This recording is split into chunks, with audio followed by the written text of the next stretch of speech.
जी जी, अस्सलाम वालेकुम dear aspirants, this is Mohammad Hamid, inspector inland revenue batch 2018। Dear students, जैसे कि आप जानते हैं आज हमारी एक डेमो क्लास है और इनोवेटिव CSS एकेडमी सरगोदा की तरफ से आपको ये फ्री ऑफ कास्ट एक डेमो क्लास जो है वो शेयर आपसे की जा रही है।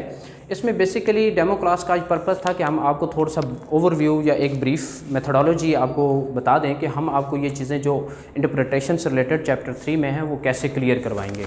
तो डियर, इस क्लास में अभी हम डिस्कस करने चाह रहे हैं सेक्शन 12, और सेक्शन 12 जो कि आपको डिफ़ाइन करता है कि what is salary, which are the things are included in salary and which are not. यानी कि एक सैलरी है उसके अंदर क्या क्या चीज़ें शामिल होंगी और क्या नहीं होंगी, और फर्दर इसमें कुछ ऐसा इसने डिफ़ाइन किया हुआ है कि अगर कुछ बेनिफिट आपको एम्प्लॉयर देता है तो उनका फर्दर ट्रीटमेंट कैसे होगा।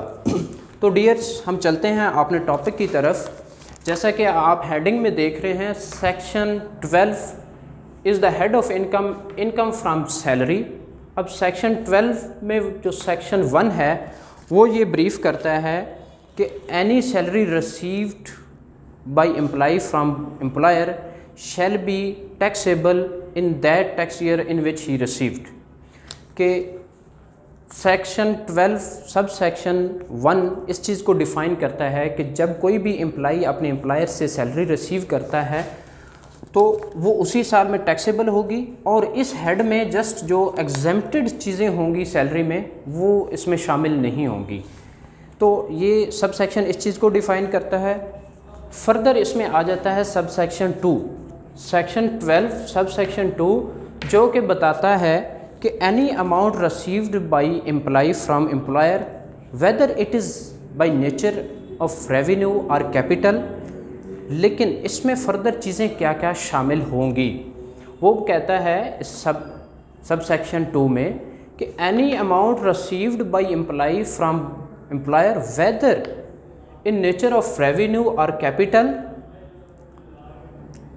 इंक्लूडिंग। फर्दर इसकी क्लासेस हैं कि इस जो अमाउंट एक एम्प्लॉय ने एम्प्लॉयर से रिसीव की है उसकी नेचर चाहे रेवेन्यू है या कैपिटल है, और इसमें फर्दर ये चीज़ें शामिल होंगी।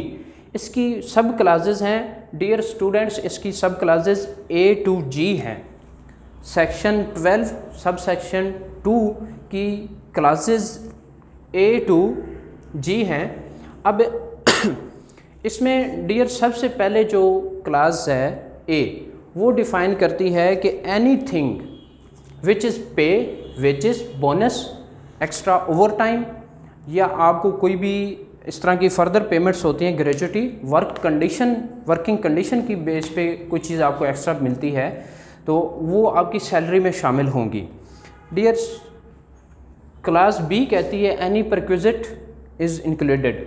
अब ये जो आपकी क्लासेस हैं ये बता रही हैं कि ये चीज़ें सैलरी में इंक्लूड होंगी। जब आप किसी भी इंडिविजुअल की इनकम फ्रॉम सैलरी कैलकुलेट या डिटरमाइन करेंगे तो उसमें चीज़ें बताता है कि वो सैलरी में क्या क्या चीज़ें शामिल होंगी। हमने जैसे कि क्लास A में पढ़ा कि एनी पे, वेजेस, बोनस, पेंशन, एक्स्ट्रा, ये सारी चीज़ें इसमें शामिल हैं, प्लस एनी परक्विजिट, जो कि सब क्लास आपकी जो B है क्लास वो डिफ़ाइन करती है एनी परक्विजिट।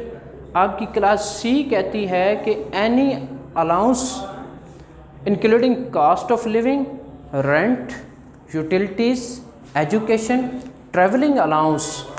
लेकिन डियर्स, आपकी क्लास C में वो कहता है कि ये अलाउंसेस आपको मिलेंगे तो ये इनकम फ्रॉम सैलरी में शामिल होंगे, लेकिन क्या चीज़ शामिल नहीं होगी, वो एक्सपेंडिचर जो आपको एम्प्लॉयर ने दिया और आपने उसको अपनी ड्यूटीज़ को, एक एम्प्लॉय ने अपनी ड्यूटीज़ को परफॉर्म करने के ऊपर ही सारा खर्च कर दिया। वर्ड यूज़ हुआ है ऑर्डिनेंस में, solely expended to perform the duties of employee. ऐसा कोई भी एक्सपेंस जो कि एम्प्लॉयर ने आपको पे किया, जो कि आपने सारा खर्च कर दिया अपनी ऑफिशियल ड्यूटीज़ को परफॉर्म करने के लिए, वो ऐसा भी जो ऐसा एक्सपेंस होगा वो आप आपकी सैलरी में जब आप इनकम फ्रॉम सैलरी कैलकुलेट करेंगे तो उसमें शामिल नहीं होगा। हमने ऊपर डिस्कस किया कि क्या क्या चीज़ें शामिल हैं और कौन सा ऐसा अलाउंस शामिल नहीं होगा। तो डियर्स, क्लास सी ये बताती है कि ये अलाउंसेस शामिल हैं, लेकिन ऐसा एक्सपेंडिचर जो आपने जस्ट और कम्प्लीटली होली एक्सपेंड किया to perform the official duties, तो उसके ऊपर आपका टैक्स फ्रॉम सैलरी जो होता है वो नहीं लगेगा। आपकी इनकम फ्रॉम सैलरी के अंदर ये ऐसा एक्सपेंडिचर शामिल नहीं किया जाएगा। Second G, D, class D कहती है कि एनी अलाउंस या any expenditure reimbursed by employer to employee. Class D define करती है कि एनी एक्सपेंडिचर पेड और reimbursed by employer to employee will be included in salary। Class E define करती है कि any amount received as a profit in lieu of। अब profit in leave of का मतलब होता है कि जब भी आपकी कोई कंडीशनल एग्रीमेंट हो रहा है एम्प्लॉयर के साथ, या आपकी कोई जॉब चल रही है और आपको कोई एम्प्लॉयमेंट का लॉस हो रहा है, तो जैसे ही आपको कोई एम्प्लॉयर किसी एम्प्लॉय को उसको टर्मिनेट करता है तो उसको कुछ अरसे की सैलरी इन एडवांस पे कर देता है, जबकि वो उसने इस पैसे की या सैलरी के अगेंस्ट कोई सर्विसेज पे नहीं की होती या सर्विसेज प्रोवाइड नहीं की होती। तो इस जितना भी जो इस नेचर की आपको पेमेंट्स मिलती हैं वो कहलाती हैं प्रॉफिट इन ल्यू ऑफ, और ये चीज़ें आपकी सैलरी में शामिल होंगी। नेक्स्ट वन, इसकी अब क्लास ई की फर्दर सब क्लासेस भी हैं, जो कि आपको जब भी कोई एम्प्लॉय किसी एम्प्लॉयर के साथ कोई एग्रीमेंट करता है तो आपको सैलरी से हटकर अगर कोई कंसिडरेशन रिसीव होती है तो वो भी आपकी इनकम फ्रॉम सैलरी में शामिल होगा अंडर क्लास ई की सब क्लासेस में।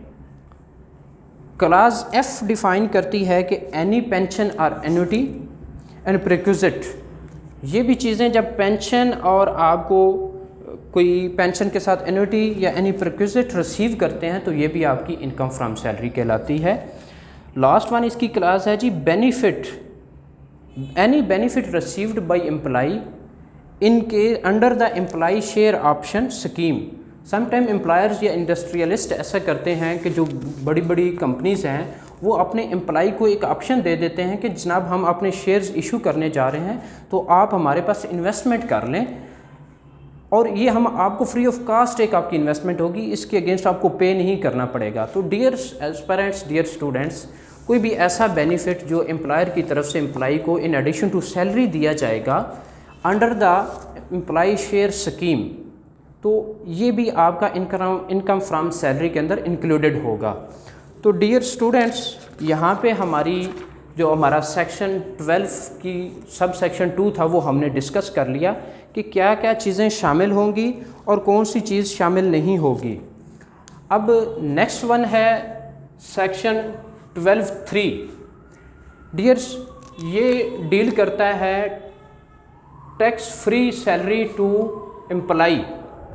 समटाइम ऐसा होता है कि आप की जॉब कर रहे होते हैं तो आपका एम्प्लॉयर कहता है कि जनाब ये तो मैं आपको सैलरी प्रोवाइड करूँगा, लेकिन इसके ऊपर जो टैक्स होगा वो मैं सेपरेटली मैं ही पे कर दूंगा, आपको पे नहीं करना पड़ेगा।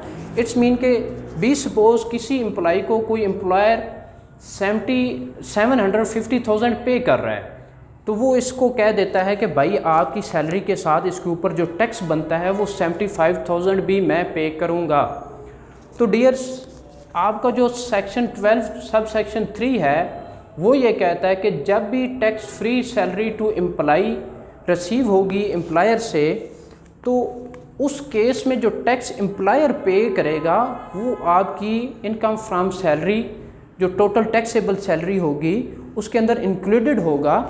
तो उसके लिए हमने एक एग्जांपल यहाँ पे पेस्ट की है जो कि मैं आप लोगों से शेयर करना चाहता हूँ कि इसको इजीली अंडरस्टैंड कैसे किया जाता है। डियर्स, एक एम्प्लॉयर था, उसने अपने एम्प्लॉय के साथ ये conditions at the time of appointment तय कर ली कि जनाब आपकी एनुअल सैलरी जो ग्रॉस सैलरी है, gross not net, here is the gross salary जो है वो 750,000 आपको पे की जाएगी, प्लस आपको जो इसके ऊपर टैक्स बनता है वो भी मैं पे करूँगा। तो डियर्स, जब आप हमारा जो इनकम टैक्स ऑर्डिनेंस 2001 का सेक्शन 12 सब सेक्शन 3 जो है वो ये कहता है कि जब भी ऐसा सिनेरियो बनेगा तो ये जो टैक्स एम्प्लॉयर ने on the behalf of employee पे किया है ये उसकी टोटल टैक्सेबल सैलरी में ऐड किया जाएगा। इट्स मीन कि ऐसा कोई भी टैक्स जो एम्प्लॉयर ने पे कर दिया on the behalf of employee वो आपकी इनकम फ्रॉम सैलरी में शामिल किया जाएगा। उसके लिए एग्जांपल ये है कि 750,000 सैलरी थी ग्रॉस एम्प्लॉय की, 75,000 टैक्स पेड हुआ, इसको आप ऐड बैक कर देंगे। तो ऐड करेंगे तो टोटल टैक्सेबल सैलरी एम्प्लॉय की आ जाएगी 825,000। आप बाद में इसकी टैक्स लायबिलिटी जो कैलकुलेट करेंगे हमारे जो किसी भी टैक्स के जो रेट्स हैं वो फर्स्ट स्केड्यूल डील करता है। तो इनकम फ्रॉम सैलरी के ऊपर जो टैक्स की एक स्लैब्स हैं वो फर्स्ट स्केड्यूल में है, लेकिन इस एग्जांपल में हमने सपोज कर लिया जी इसका ऊपर रेट था 10%। इनकम फ्रॉम सैलरी जब आप इसकी रेट्स देखते हैं तो वहाँ पे स्लैब्स होती हैं, परसेंटेजेस नहीं होती। हमने यहाँ पे एक एग्जांपल के लिए सपोज कर लिया कि 10% रेट था। तो डियर, टोटल टैक्सेबल सैलरी के ऊपर 10% आपने कैलकुलेट करना है। आपका 82,500 आपका वहाँ पे टैक्स लायबिलिटी आ जाएगी। हमने वो बेनिफिट ऐड बैक कर दिया जो एम्प्लॉयर ने एम्प्लॉई के बिहाफ पे किया। ये हमें सेक्शन 12 सब सेक्शन 3 ने डिफ़ाइन कर दिया। तो डियर एस्पिरेंट्स, आपने इसके ऊपर टैक्स लायबिलिटी जो थी वो कैलकुलेट कर ली। अब क्योंकि